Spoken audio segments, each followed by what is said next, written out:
不如这样，今天晚上你去我家吃饭，我再让他做几道他的拿手菜给你吃。鸡翅就是上次那个样子吧？我想我女朋友一定会喜欢的。今天就麻烦你好好表现一下了。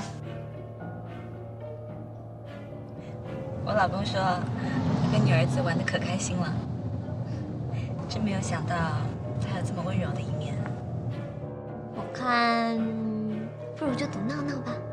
如果我输的话呢，闹闹就借给你玩3天。要是你赢的话，我老公借你差遣3天。你就这么放心把老公交给我啊？我不会输的。哎，这是你孩子呀，都这么大了，真可爱。哇，跟林总简直是一个模子刻出来的。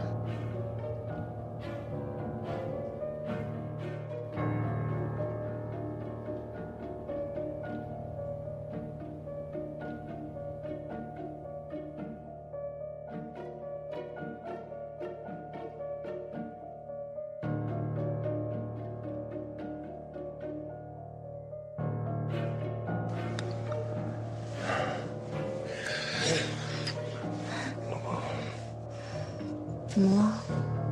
脸都蓝了。